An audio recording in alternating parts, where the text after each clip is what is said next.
Dr. Greg Malham, how are you? I'm good. It's great to meet you. How are you, brother? I'm awesome. We've enjoyed getting to know each other off camera, and it's like, I really appreciate meeting people, especially people from other parts of the world. Yeah. So tell us, where are you from? Where'd you grow up? I mean, I just think those things are important to your story of the day. Well, look, I'm a Kiwi, and but trained in Australia, and then came to the US and Scotland for further training, and then went back to Australia and stayed there. So I'm in Melbourne, been in Melbourne, children are in Melbourne. It's great. It's a great part of the world. I spent some time, as we were talking about, I spent about 6 weeks in Australia when I was mid-20s, mid-career. I kind of did a gap year. And only 30% of Americans even have a passport. So I felt like, Wow. Yeah, I didn't know that. It's wild. Yeah. Tunnel vision, right? But I mean, you see sometimes when you're over here, like there's not a global news. It's like, what's happening here? Yeah. What I love about people like yourself is you seem to have a very global opinion on the world, but also spine, like what's happening over there, what's happening in Europe, and then now kind of what we're doing here. So it's just, I think it enhances, and I appreciate the time to learn from what you guys are working on, like what you were just sharing about doing the first of a few of these really enabling technologies. And so, yeah, I'd just love to hear more about like kind of your path getting to where you are today. Like, I think that's a reflection of New Zealanders and Australians, because we're so far away. We love seeing the world. We love the US. I love coming here. I love the people. Love going to Europe. Look, I haven't had the opportunity to go to South America. I'd love to go there. But I love Asia and China, and my wife's from China. And I'm learning the language. That's amazing. I love the language, and she's so patient and kind with me because she's so clever and bilingual, and I'm, it's my duty to learn that. So, but I agree. I love coming to the States, and the people are so friendly, and love talking to them all. What I really meshed with the New Zealanders, the Kiwi, when I was there, there was just this, I don't know, there's something in the spirit that was a little bit reminiscent of home. Texans, I think, were very prideful, were very, I don't know, Western, maybe the boots. Like there was just this like, and also everywhere you look in your native country, it's a postcard. Everywhere you look, it's one of the most beautiful things I've ever seen. Just outside the window. It's interesting when you grow up in New Zealand, you don't realize. I was born in Christchurch. My father was English, and Christchurch is in the South Island, and we would drive over the hill into the ocean, and then we would drive an hour and a half and ski. And you don't appreciate that until you go overseas, and how lucky we are that we could all ski, we could all ride a horse, we could all swim, we all ran, we played soccer like you, we played cricket, we played rugby, we did everything, but you don't appreciate that till you travel. And New Zealand's wonderful. It's a great place. Well, so we're here now, here at this Deformity ISDS. What are your thoughts on, like, how's this been for you? How's the trip been so far? Oh, look, in Australia, we love the US, we love the Europeans, we love what everyone does. Like coming here and having the wonderful Larry Lenke host us, and he's a bit like Michael Jordan, isn't he? Like in spine, someone says Larry and you know who he is. Like it's like MJ. I think the biggest compliment to someone is if they say Jay and they know it's you. And but you come here and it's Larry, and he runs it so beautifully, and he every talk he's thought about, and he's asked one of the wonderful masters to share with us their expertise, and he's asked them to what he'd like, their message, and everyone doesn't do the big ego trip about showing how wonderful they are. They want to give a message. That's what I really like. Every talk is so carefully put together, and they've thought about it, and they share their knowledge, and it's a wonderful meeting. It's amazing. It's also the debate style too. Like people talk, challenge. That's where you learn, right? It's in those maybe side conversations where like, hey, I wouldn't have done that, but now I understand why you would. Yeah, we all don't agree with everything they do, but it's all very polite and constructive. and hey, say, hey, I wouldn't have done that. I would have done this. Yeah, I appreciate that, but I'm more comfortable doing it this way. Cool. Yeah. And someone else, because the great thing about spine that I like about it, there's many ways to do an operation, and the best operation is what you're comfortable with, what you're good at, and what's best for the patient. But the other thing is, I've always taught my residents and taught my fellows, make sure you know how to do all operations so you can do the best operation for the patient. I've always, I didn't like when a patient came to me and they saw Dr. X and they were carrying the x-rays, and I said to them, oh, he's offered you a X operation, because I know what he did. I'd rather be a guy that could do all of it and what was best for the patient. That's probably what's led to some of your success, just being nimble and being able to provide a wide range, you know, of solutions to the problems that you're trying to solve.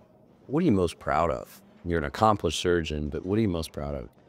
I think what I'm most proud of is at each stage in my career and every new technology and every new operation that I was exposed to, we would assess that and we would obviously discuss it with the patient. Obviously, you want informed consent with the patient and their family. Do the best operation you could, but I would write with my team what we learnt, what the mistakes we made, our outcomes, our complications. And at each step, I've published on those. So when I look back in my career, we've published on everything we've done. You know, if you said to me, what about this operation or what about this technology? We've tried to write on every single thing. And I think you're duty bound to do that. If a patient's going to entrust you with an operation, they want to know you've done, how many you've done, what's your success rate, what your complications are, what your experience is, and we've tried to share that. So when I look back at my career, I can say, yeah, it's artificial discs, yeah, lumbar discs, enabling technology, robotics, image guidance, fusions, whether it be occipito-cervical, cervico-thoracic, sacral, lumbosacral, whatever it is, minimally invasive. At least I'd like to be able to do it all well and share it with the patient and my colleagues. It's quite a legacy. Honestly, it's impressive. And I love that you're saying you're teaching these residents. So there's that next generation of surgeons that we meet a lot of younger surgeons here, fellows, residents in that stage. What would you share with them? What would you share with those people that watch this that are way at that beginning stage of a career arc? I think I'm at Epworth Hospital in Melbourne. It's Australia's largest spine hospital. It's a great hospital. I love the people there. I love working there. I've been there 23 years now. But my boys are starting to come through now. So the guys I've trained are my colleagues now. And that's very proud. You know, you walk around the theatres and you remember this young guy, and now he's better than you. And my duty is to make those guys better than me. And when I retire, hopefully they'll go, you know, he was a good guy and he looked after me and he trained me well and he did a good job, you know. And I'm very proud of the guys. And at Epworth now, a lot of them, you know, the majority, you know, are my guys. And I'm very proud of them, very proud of them. And they do a good job. As you should be. Yeah. I mean, because it's part of that's your legacy, your lineage, the people that you've helped get to where they are today, and they're carrying it forward, they're paying it forward, right? That's special. One of the things that I liked was letting them go. You know, they'd do an operation and you'd be teaching them and letting them go to a certain point where you knew they needed your help, and then that time span got bigger and bigger and bigger, and then finally the point where you didn't have to intervene, you didn't have to help them, they were on their own.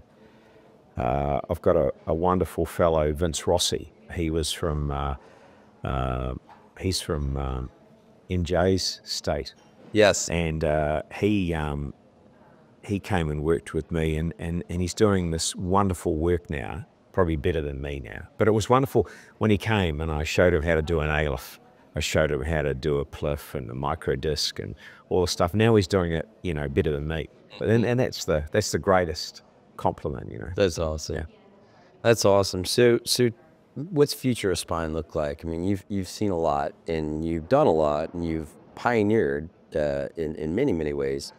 What are your thoughts on sitting here in 2027, 2020, 2037, whatever it is? What are your thoughts on spine surgery? Where's it going? I'm a neurosurgeon, and the reason I did neurosurgery when I was growing up was, what was something that I could never achieve? You know, like, you know, mum and dad worked hard, and dad was a plasterer. Mum worked in a fruit shop, and I went to a state school, and I had to work hard because I thought, what's the ultimate thing I could ever be? And the ultimate thing I could never be was a brain surgeon. You know, you'd watch it on TV, you'd watch it in Reader's Digest. Those little books came out and had these stories about the brain surgeon, and I thought, well, that's the ultimate thing. And then when I was a little boy, Mum said when I was 3, she said, you know, what do you want to be when you grow up? And I said, I want to be a brain surgeon. Went to school, I wanted to be a brain surgeon. Went to high school, I wanted to be a brain surgeon. Went to med school, I wanted to be a brain surgeon. Everyone knew in my class I wanted to be a brain surgeon. And then when I became a neurosurgeon, I did both for 10 years. For a decade, I did brain surgery and spine. But I fell in love with spine. I loved helping the disability. I loved restoring people doing daily things and returning to hobbies and sport and relieving their pain. And that really, I thought, that's what I want to do with my career. That's what I want to do with my life. And I'm really happy. And people say to me, would you change? Would you go back and change it? And it's really lovely looking back and saying, no, I'm happy with my life and I'm happy with my career choice. I like sharing with the wonderful colleagues here, learning from them. Yeah. Training fellows and residents and teaching medical students. And I've had a good career, and hopefully, and spine's fun. Spine's exciting. Everything we do changes. It's not like we're doing the same thing 20 years ago. Was that wonderful book by Atul Gawande, who said that his father was a urologist, and when he finished training, he did nothing he learned 30 years ago. Wow. Everything he did was new, and that's what we're doing with spine. It's all new. That's what I love. Yeah, it is. And you mentioned earlier, but like, get 10 of your colleagues in a room, you're going to have more than 10 ways to treat it. Yeah. And somebody mentioned this yesterday, but it'll change on the way back around.